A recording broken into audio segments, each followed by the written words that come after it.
Gloria a Dios. Los invito, por favor, a la carta del apóstol Pablo a los Colosenses. Seguimos en ese caminar por esta palabra que ha sido de bendición para nosotros en este tiempo. Amén. Gloria a Dios. Hemos hablado hasta el momento de lo que va corrido este tiempo, el capítulo 1, desde el versículo 1 hasta el versículo 11. Y vamos a trabajar por algún tiempo el capítulo 1 del verso 12 hasta el 14. Vamos a trabajar algún tiempo allí en estos 3 versículos que son bien interesantes. Vamos a leer la palabra. Dice allí Colosenses capítulo 1 verso 12 en adelante, dice: dando gracias con alegría al Padre, Él los ha facultado. La versión Reina Valera dice: los ha hecho aptos. Él los ha facultado para participar de la herencia de los santos en el reino de la luz. Él nos libró del dominio de la oscuridad y nos trasladó al reino de su amado Hijo, en quien tenemos redención, el perdón de pecados. Hoy vamos a comenzar a hablar acerca del Cristo preeminente, o la preeminencia de Cristo. El Cristo preeminente. Y vamos a analizar que este es uno de los pasajes más grandes de las Escrituras.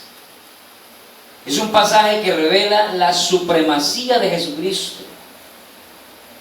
Y este es el propósito de este pasaje: demostrarle al mundo quién es Jesucristo y lo que Él ha hecho por el mundo, lo que Él ha hecho por nosotros. Entonces, en este orden de ideas, vamos a trabajar 5 tópicos principales en este tiempo. Hoy vamos a comenzar a hablar acerca de Dios y el hombre, es decir, lo que Dios ha hecho por el hombre. Pero también vamos a considerar Dios y Cristo. 4 bloques sobre este tema, sobre Dios y Cristo. ¿Cuáles son? La persona de Cristo, Cristo el Creador, Cristo la cabeza de la iglesia y Cristo el reconciliador de todas las cosas. Y a medida que vamos a ir considerando cada uno de estos tópicos principales, vamos a ir mirando cómo el apóstol Pablo, mediante esta palabra, iba combatiendo la herejía que se había introducido a la iglesia de Colosas, que era la herejía de los gnósticos, la doctrina o la filosofía de los gnósticos que había permeado a la iglesia en aquel entonces. Y entre esos, parte de esa herejía era desmentir acerca de la deidad de Cristo y la humanidad de Cristo también. Eso lo vamos a ir considerando poco a poco.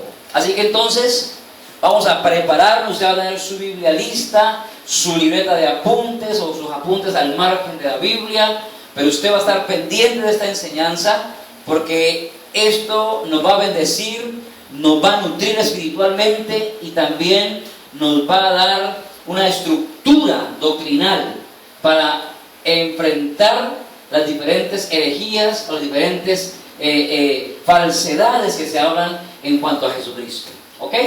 Entonces vamos a comenzar hablando el primer tópico principal sobre Dios y el hombre. Dios, el hombre, es decir, lo que Dios ha hecho por el hombre. Allí en el capítulo 1, en el verso 12. Entonces vamos a mirar qué es lo que Dios ha hecho por el ser humano. ¿Qué ha hecho Dios por el ser humano? Entonces dice: dando gracias con alegría al Padre, Él los ha facultado para participar de la herencia de los santos en el reino de la luz.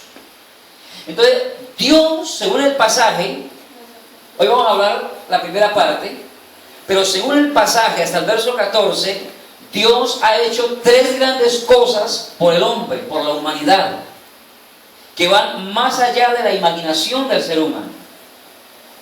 Si nosotros estudiamos diligentemente y concienzudamente la profundidad de lo que Dios hace, surgirá en nuestra vida para siempre. Es decir, si usted y yo colocamos plena atención a esta palabra, nunca seremos los mismos. Tomaremos conciencia de lo que Dios hizo ya por nosotros, de lo que ya Dios hizo por nosotros. Entonces, ¿qué es lo que Dios ha hecho por el ser humano? ¿Qué es lo que Dios ha hecho por mí? ¿Qué hizo Dios por mí? En primer lugar, según el verso 12, dice que Él los ha facultado, hablando a los primeros destinatarios que eran los colosenses. Pablo les dice, Dios los ha facultado para participar de la herencia de los santos en el reino de la luz. Vamos a hablar un poco acerca de esta herencia. ¿A cuántos les gustan las herencias? Amén. Solamente a 3. ¿A cuántos aquí les gustan las herencias? Amén. Pues imagínense que Dios nos facultó, Dios nos ha hecho actos para participar de una herencia. Dios nos ha dado una herencia. Pero aquí debemos tener en cuenta dos cosas importantes en cuanto a esa herencia. Las personas, hablando aquí en lo terrenal, las personas están preparadas o capacitadas para recibir herencias. No, que hay en ocasiones no. ¿Cierto que no? No, muy poco. Me enteré de un joven aquí en la ciudad de Ibagué, hace algunos años me enteré, que había heredado cualquier cantidad de dinero. Heredó. Y por no estar capacitado para recibir esa herencia, en menos de 2 meses andaba como un habitante de la calle. En menos de 2 meses. Y era una herencia bastante significativa la que le dejaron. Entonces, debemos mirar algunas cosas y 2 aspectos interesantes en cuanto a esto que Dios nos ha dado una herencia. Número 1, debemos estar preparados.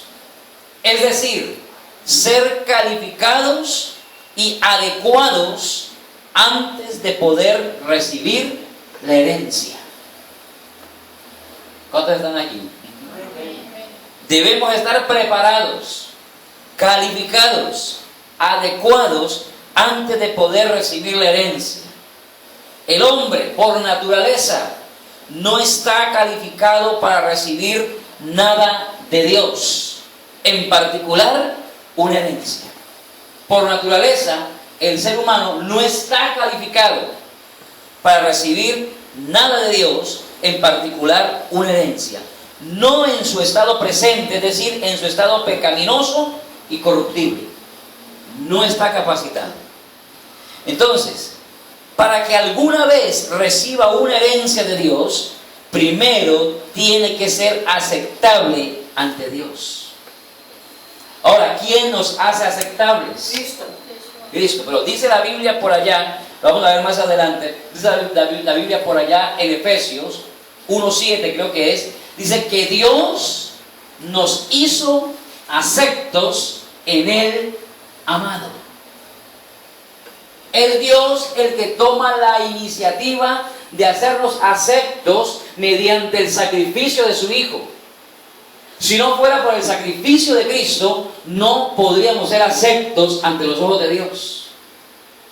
Entonces, Él, Dios, nos hizo aceptos en el amado.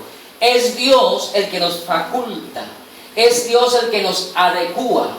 Es Dios el que nos hace aptos para recibir esa herencia. Es decir, que todo es por su gracia. Todo es por su gracia. No es que usted y yo lo merezcamos, es por su gracia. Él los hace aptos por su gracia. Esto es exactamente lo que dicen las Escrituras. Miren, Dios nos ha hecho aceptables. En Efesios 1:6 aparece el texto que le digo. que en Él, en Cristo, Dios nos hizo aceptos en el amado. Todavía no dice para qué nos hizo aptos, simplemente declara que Dios nos hizo aptos para recibir una herencia de Él. Nos hizo para recibir una herencia. Ahora, lo que Él hizo para hacerlos, para que calificáramos, lo vamos a ver más adelante en los versos 13 y 14. Lo que Él hizo para poder recibir esa herencia. Entonces, en segundo lugar, debemos comprender que nosotros compartimos la herencia con todos los demás santos en luz. Es decir, la herencia es para todos los que han creído en Jesucristo. La herencia es para los que han creído en Jesucristo. Ahora, recuerde que Jesús dijo, el que cree en mí, como dice la Escritura. No como lo ha enseñado una tradición, no como lo ha enseñado una filosofía, no como lo ha enseñado X o Y lugar, sino como Jesús enseña. Entonces, la Biblia está hablando allí de los santos. Dice, Él los ha facultado para participar de la herencia de los santos en el reino de la luz. Debemos recordar entonces que santos significa aquellos que han apartado su vida para vivir para Dios.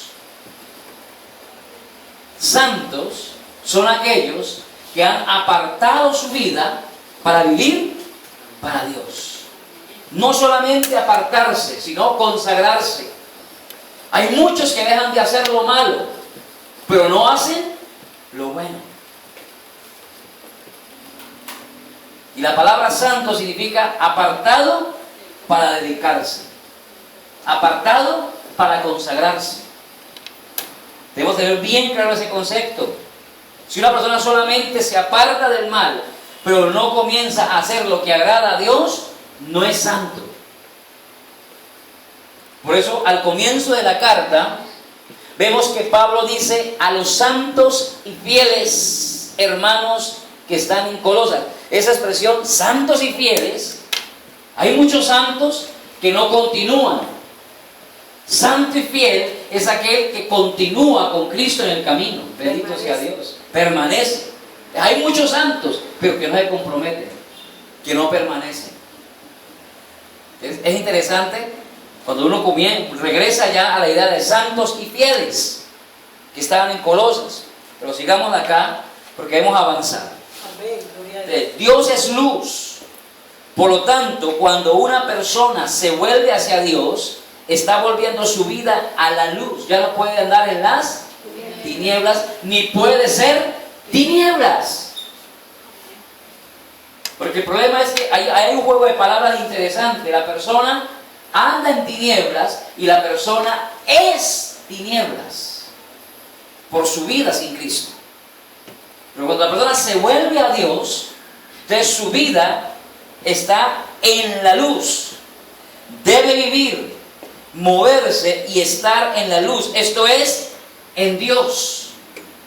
Vivir en Dios, moverse en Dios, actuar en Dios, pensar en Dios, sentir en Dios. Eso es andar en la luz, vivir en la luz.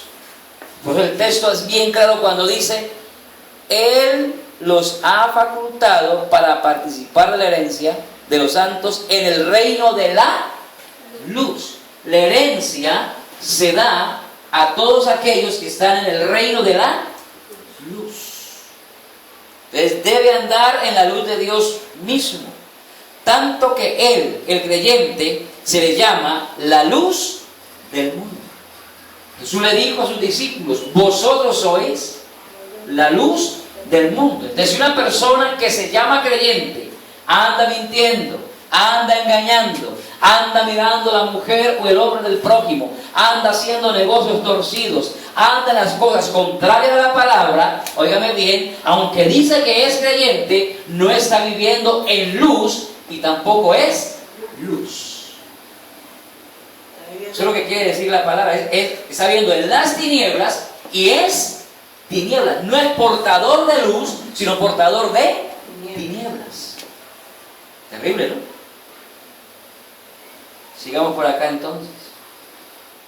Entonces, esto es lo que quiere decir por santos en luz. Son personas que han comprometido su vida para andar en la luz de Dios. Por lo tanto, son santos, personas separadas en la luz de Dios. Personas separadas en la luz de Dios. Entonces, la cuestión es esta. Todo santo que vive y se mueve en la luz de Dios recibirá la herencia de Dios. ¿Alguien diga amén? Amén. Voy a repetir el pensamiento. Todo santo. ¿Cuántos santos hay aquí? Amén. ¿Cuántos santos y fieles? Amén. ¿Por qué lo duda?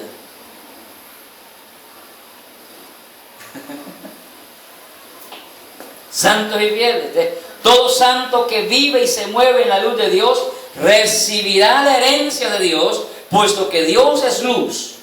Solo los apartados en la luz pueden vivir con Dios. Eso enseña la Biblia. Mire lo que dice Primera de Juan. Vamos a leer Primera de Juan rápidamente. Primera de Juan, capítulo 1. ¿A cuánto les gusta leer la Biblia? Amén. Primera de Juan, capítulo 1, versos 5 al 7. Precisamente, Primera de Juan, capítulo 1, versos 5 al 7. Este es el mensaje que hemos oído de Él y que les anunciamos.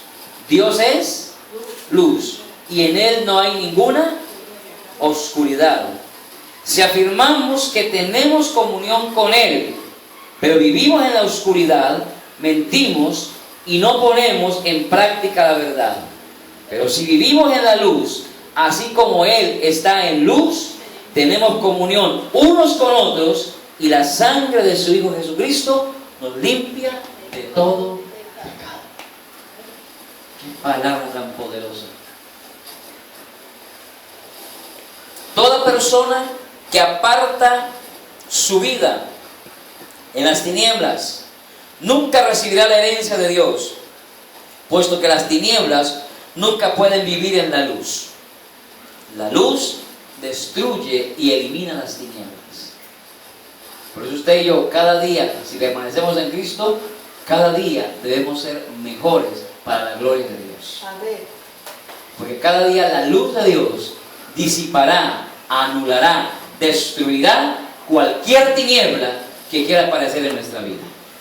La luz de Dios lo hará. Entonces, Dios le ha dado una herencia a los creyentes. ¿Cuál es la herencia? Entonces, la Biblia habla en varios pasajes.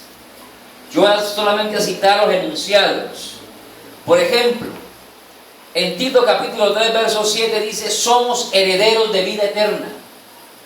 O sea, parte de esa herencia es la vida eterna. ¿Cuántos aquí tienen vida eterna? Esa es la mejor herencia. La mejor herencia. Vida eterna. Es la mejor herencia. Y hay algo interesante, miren, porque hay gente que cree que la vida eterna es una cuestión escatológica, que es allá adelante. No, la Biblia dice que el que tiene al Hijo tiene la vida. Amén. Y el que cree en Jesucristo tiene vida eterna en Él, ya, hoy. Todo aquel que recibe a Jesucristo, que cree en Jesucristo como Salvador y Señor, ya tiene vida eterna en Él. Aleluya, bendito sea Dios. Tiene vida eterna. En Hebreos 1:14 dice que somos herederos de la salvación. En Gálatas 3:29 y Romanos 4:13 dice que somos herederos de las promesas que Dios le dio a Abraham. Es decir, las promesas de heredar el mundo y de ser ciudadanos de una gran nación. Las promesas que Dios le dio a Abraham son para todos aquellos que creen en Jesucristo también. Gloria a Dios. Dice la Biblia en Romanos 8:17 que somos herederos de la gloria de Dios. Dice la Biblia en Hebreos 11:7 que somos herederos de la justicia. Dice en 1 de Pedro 1:7 que somos herederos de la gracia de la vida. Porque estábamos muertos, pero por gracia nos dio vida en Cristo Jesús. Somos herederos de la vida. En Efesios 1, 11 y 12 dice que somos herederos del favor especial de Dios. Herederos, óigame bien, que motivaron la alabanza de su gloria. Dice la Biblia en Colosenses 1, 12 y 3, 24 que somos herederos de la recompensa, de la herencia y de todo lo que ésta incluye.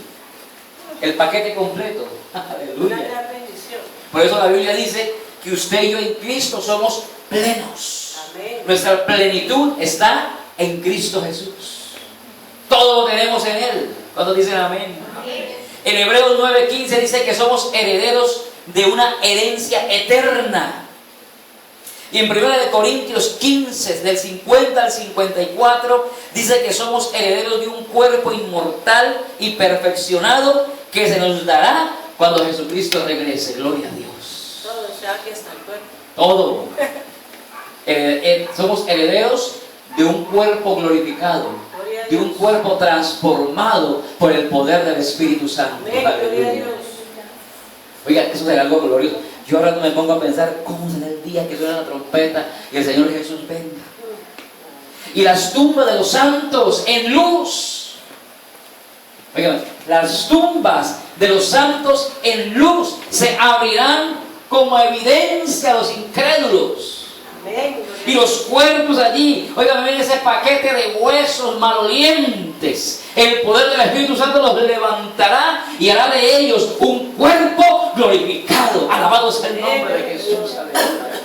Gloria a Eso Dios. es parte de la herencia. Eso no lo ofrece Buda, eso no lo ofrece Confucio, eso no lo ofrece Mahoma. Eso solamente está en Jesucristo, el Rey de Reyes y Señor de Señores. Aleluya. Bendito sea el Señor. Aleluya. Solamente, óigame, la única religión que ofrece una esperanza bienaventurada es el cristianismo. Gloria a Bendito Dios. sea Dios. Nadie más. Nadie más. Solo el cristianismo de esa bendita esperanza. Por eso los santos en luz se guardan de la maldad. Los santos en luz se guardan del pecado. Los santos en luz se guardan y se conservan para la gloria de Dios. Amén. Gloria a Dios. Aleluya. Para la gloria de Dios. Pero en el verso 13, allí donde estábamos en Colosenses, el verso 13, dice que Él nos libró del dominio de la oscuridad y nos trasladó al reino de su amado Hijo. Desde el verso 13 nos habla de liberación, el verso 13 nos habla de tinieblas, pero también el verso 13 nos habla del reino del cielo. ¿Quién nos trasladó? El Padre, Dios. Nos trasladó. Dios nos ha librado del poder de las tinieblas y nos ha transferido, nos ha trasladado al reino de su amado Hijo. Entonces aquí se debe tomar conciencia de dos cosas acerca del poder de las tinieblas. Cuando yo miraba este tema, yo decía, es un tema espectacular, teológico, bíblico, centrado en cuanto a lo que es la guerra espiritual. Porque en la guerra espiritual hay dos extremos. Están los escépticos que dicen no existe tal conflicto. Pero están el otro extremo donde todo es guerra espiritual, todo es demonio, todo es diablo, todo es aquello. Cuidado. Porque hay una verdad teológica, bíblica, y es que al creyente Dios lo trasladó del reino de las tinieblas al reino de la luz en Cristo Jesús. Aleluya. Esa es la verdad. Y en esa verdad está la victoria. Bendito sea Dios. Por eso el creyente ya no le pertenece al diablo. El creyente ya no le pertenece a las tinieblas. Le pertenece a Jesucristo, el Hijo de Dios. Entonces se deben considerar o tomar conciencia dos cosas acerca del poder de las tinieblas. Número uno, el poder de las tinieblas indica que hay un reino. Indica que hay un reinado, un mundo de tinieblas. Las tinieblas significa exactamente lo que indica. Una persona no puede ver, ni entender, ni conocer cuando está en tinieblas. Una persona que está en tinieblas no puede ver, ni entender, ni conocer.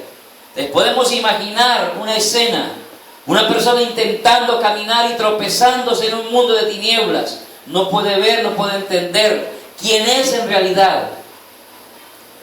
Por eso hoy en día los hombres quieren ser mujeres y las mujeres quieren ser hombres, porque no han entendido quiénes son en realidad. Ese es el problema. No tienen un concepto de identidad en Dios como tal. No sabe de dónde viene, no sabe dónde está, no sabe para dónde va. El hombre sin Cristo está en esa condición. Esta es la situación del hombre natural, del hombre que no ha sido librado del mundo de las tinieblas por Dios. El hombre que está en tinieblas no sabe quién es.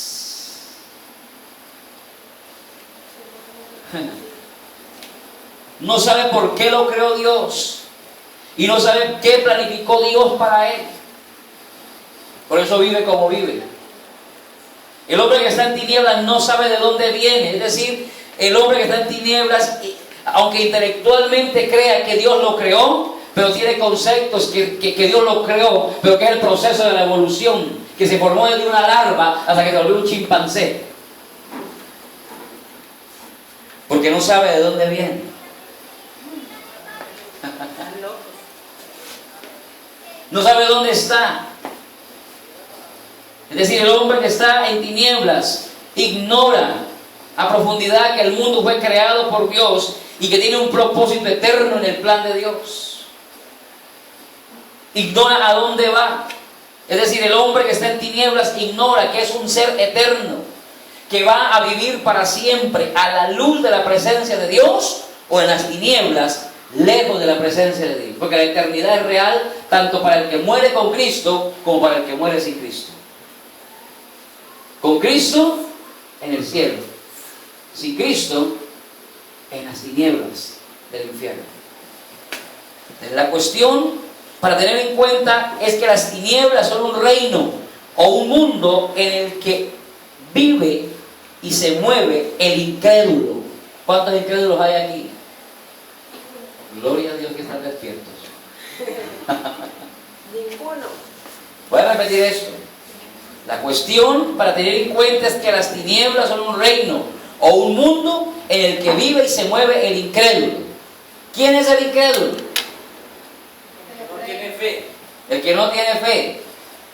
Pero usted le pregunta a una persona, ¿usted tiene fe? Sí, yo tengo fe. Usted le pregunta a cualquier persona, usted va a una mujer de la vida licenciosa y le dice, ¿usted tiene fe en Dios? Sí, yo tengo fe en Dios y todos los días voy a rezar a algún lugar o a orar a alguna parte para pedirle que me mande clientes. Sí. Así dicen. Lo mismo los ladrones. Y lo mismo los sicarios. Al punto de que en Medellín hay un lugar donde está la famosa Virgen de los Sicarios. Hay poder en la sangre de Jesús. Dicen, ¿Qué significa eso? Segunda de Corintios 4:4. ¿Ah? Esto es, entre los incrédulos, a quienes el Dios de este mundo les cegó el entendimiento, para que no les resplandezca la luz del Evangelio de la gloria de Cristo, Ajá. el cual es la imagen de Dios. Ahí está. Entonces, las tinieblas son un reino real o un mundo en el que se vive y mueve el incrédulo. Él no sabrá nunca esas cosas. Nunca conocerá la verdad de su mundo y vida ni de Dios. El incrédulo anda en una vida y un mundo de tinieblas cegado de la verdad, como dice la palabra, por su incredulidad. Entonces, el segundo aspecto que se debe tener en cuenta es que el poder de las tinieblas también indica que las tinieblas no solo son un reino o un mundo, sino un poder. Un poder activo que esclaviza a los hombres y se opone a la luz de Dios. El reino de las tinieblas. El mundo de las tinieblas es un reino en rebelión contra Dios. Esta es la verdadera razón por la cual los hombres luchan contra Dios. Por eso dice la Biblia en Efesios 6:12, porque no tenemos lucha contra sangre ni carne, sino contra principados, potestades, contra gobernadores, contra huestes espirituales de maldad que habitan en las regiones celestes. Es la realidad. Nuestros ojos limitados no lo ven, pero el mundo espiritual es así. Entonces, es real. Es más real que el que vivimos. Por eso es que cuando el esposo se levanta contra la esposa para impedirle que desarrolle su fe, para impedirle que avance en su vida espiritual y cristiana, óigame bien, no se está oponiendo a su esposa, sino a Dios mismo. O al contrario, cuando una esposa se levanta contra el hombre, o cuando los hijos se levantan contra los padres, toda rebelión, toda anarquía, toda desobediencia es la manifestación del reino de las tinieblas en contra del reino de Dios. Les resulta difícil imaginar el antagonismo de la mayoría de los hombres contra Dios, pero sin embargo, esa es la verdad. Por lo cual, mis amados, es contradictorio ver a una persona racional, es decir, a un ser humano. La diferencia que hay entre el ser humano y los animales es que nosotros somos seres racionales, el ser humano.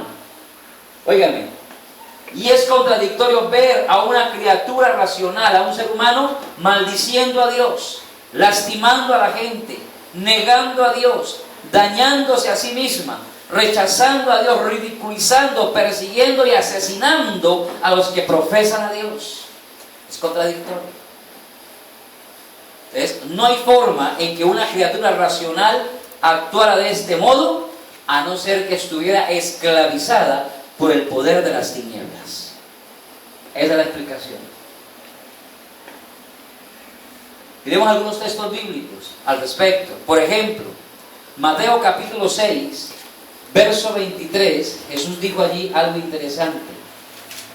Mateo 6, 23 dice: pero si tu visión está nublada, pero si tu ojo son tinieblas, pero si tu visión está nublada, todo tu ser estará en oscuridad.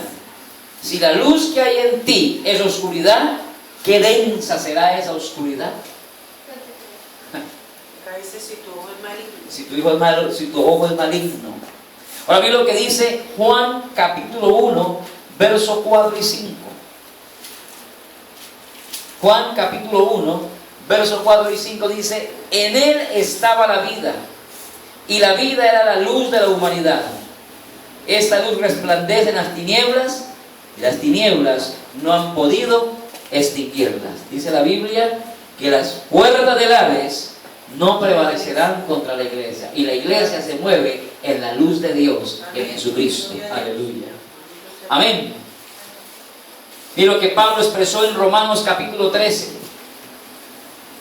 El apóstol San Pablo, escribiendo a los Romanos en el capítulo 13, verso 12, dice la Biblia de la siguiente manera: la noche está muy avanzada y ya se acerca el día. Por eso dejemos a un lado las obras de la oscuridad y pongámonos la armadura de la luz. ¿Cuánto pueden decir gloria a Dios? Gloria a Dios. Romanos 13, 12. Que Dios nos ayude cada día, ¿cierto? Amén. Mire, es Dios mismo el que nos ha librado de las tinieblas. No es por mérito suyo y mío. Es Dios el que tomó la iniciativa de librarnos del reino de las tinieblas. Dios tomó esa iniciativa. Por eso dice el pasaje, dice: dando gracias con alegría al Padre, Él los ha facultado para participar de la herencia de los santos en el reino de la luz. Él nos libró del dominio de la oscuridad. Él, ¿quién? Dios, el Padre. Él nos libró del dominio de la oscuridad y nos trasladó al reino de su Hijo. Entonces, es Dios mismo el que nos ha librado de las tinieblas. La palabra librado significa rescatar o arrancar de las tinieblas. Que yo miraba ese significado, es tremendo lo que Dios hizo.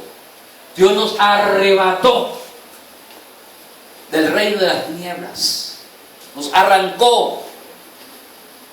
Una persona perdida en la total oscuridad de las tinieblas no tiene esperanzas a no ser que alguien lo rescate. Una persona que está perdida en las tinieblas, la única esperanza es que alguien le rescate. Y no puede ser rescatado por quienes están perdidos en las mismas tinieblas como lo está él. Por eso es que la religión no es la solución para el borracho. La religión no es la solución para la mujer de la vida licenciosa. La religión no es la solución para el mentiroso. La religión no es la solución para el sicario. La religión no es la solución, óigame bien, para la mujer que le es infiel al marido o viceversa. La religión, porque la religión es oscuridad, pero Jesucristo es luz. Bendito sea el Señor, aleluya. Y cuando una persona tiene la luz de Cristo en su vida, está facultada para rescatar a aquellos que están en tinieblas. Cuando una persona tiene a Jesucristo en su vida, está facultada porque tiene la luz de Cristo, y por esa luz puede arrancar, puede arrebatarle al diablo a aquellos que están bajo el reino de las tinieblas. Gloria al Señor. Solamente así se puede lograr. Ninguna persona que está en el mundo de tinieblas tiene luz, si no utilizaría esa luz para salir de las tinieblas. Este es el motivo, mis amados, por el cual Dios tuvo que rescatar al hombre. Únicamente Él, Dios, es luz. Por lo tanto, solo Él pudo llegar y arrancar al hombre de las tinieblas. Solo Dios. Por eso, la religión representa todos los intentos del hombre para querer llegar a Dios.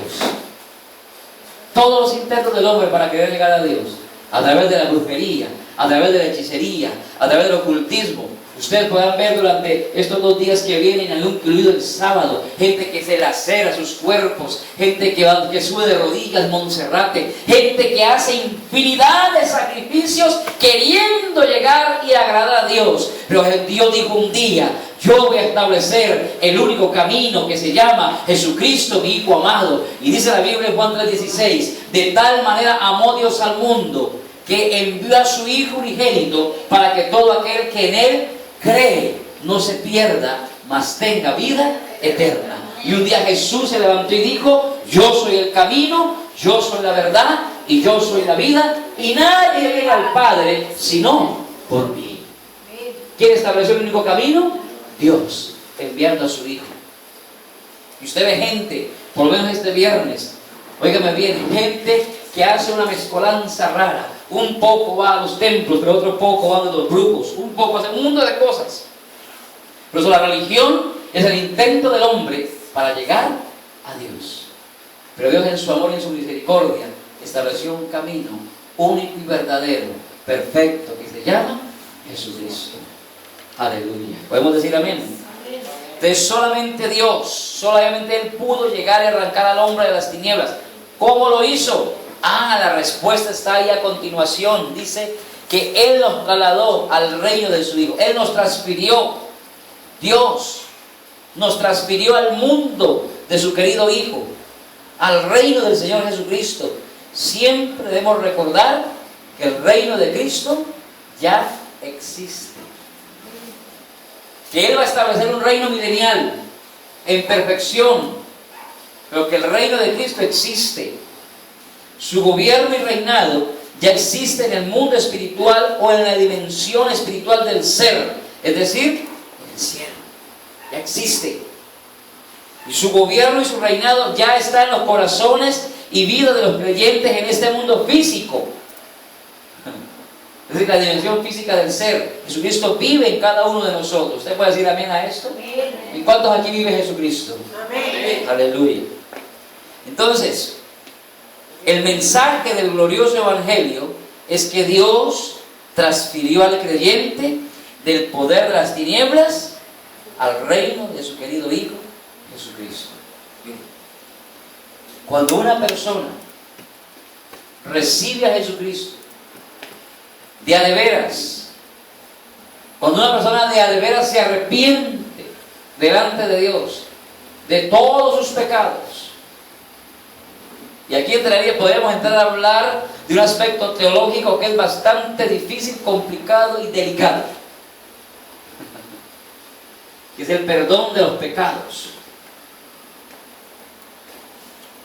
Pero yo quiero solamente decirle, cuando una persona se arrepiente de corazón, cuando de corazón recibe a Jesucristo como su Salvador y Señor, cuando cree que Jesucristo es el Hijo de Dios, que Dios lo resucitó entre los muertos, y lo confiesa con su boca, en ese momento esa persona está siendo trasladada del reino de las tinieblas al reino de la luz.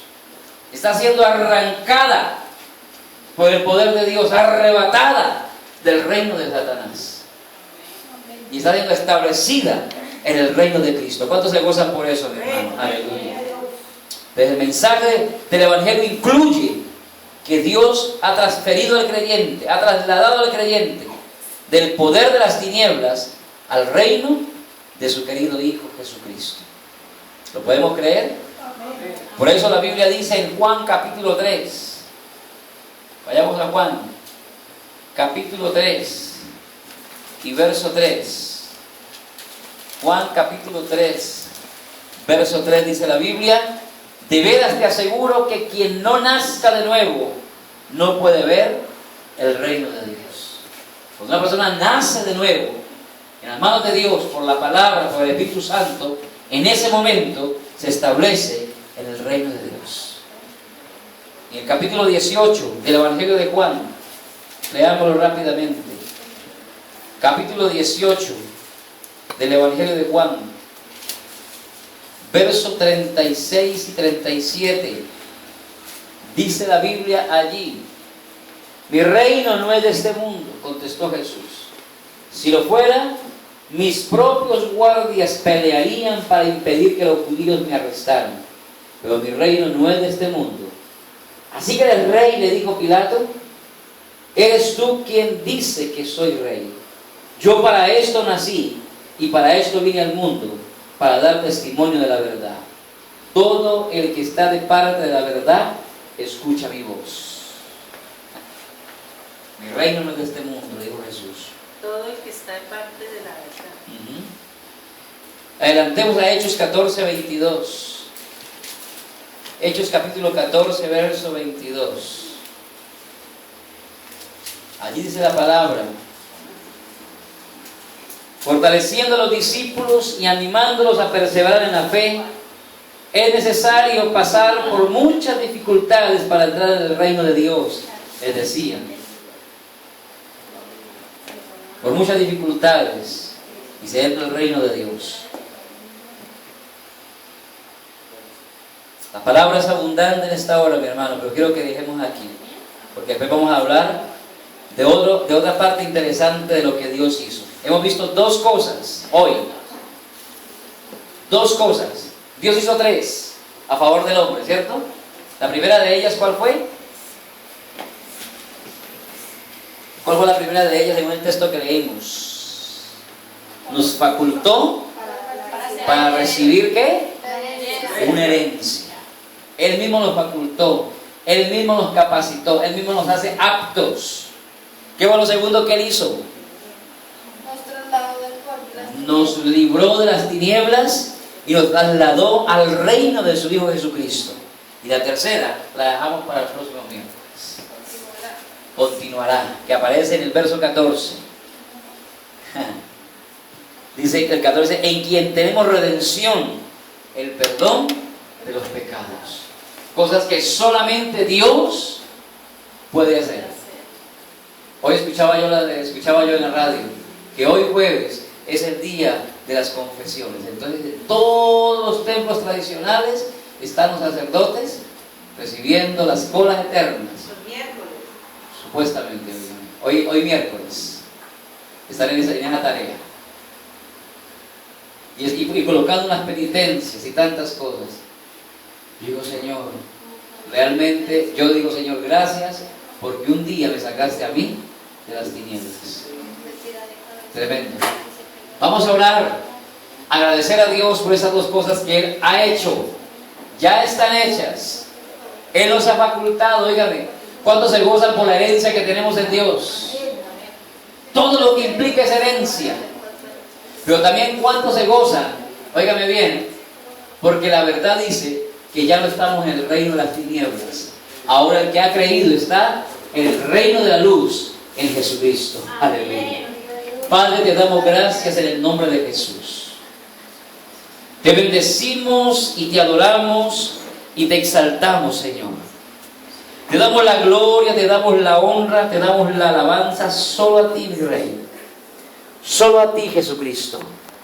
Solo a ti adoramos en esta hora y agradecemos todo lo que has hecho por nosotros, Señor. Gracias por la herencia, por esa gran herencia, Señor, que tú ya nos has entregado, que en Jesucristo la tenemos, Señor. Padre, gracias te damos en el nombre de Jesús. Pero también gracias, Señor, porque nos has trasladado del reino de las tinieblas al reino de la luz. Gracias, Señor, en el nombre de Jesucristo. Porque tú nos capacitas, Señor, para vivir en esa luz. Porque tú nos ayudas, nos fortaleces para vivir en esa luz, Señor. Y toda tiniebla que quiera aparecer en nuestra vida es disipada por la luz de Dios a través de Jesucristo, Señor. Gracias te damos en esta hora. Recibe la gloria, recibe la honra, recibe la exaltación por los siglos de los siglos. Amén y amén. Un aplauso, mi hermano, para Jesucristo, el Rey de Reyes y Señor de Señores. Aleluya.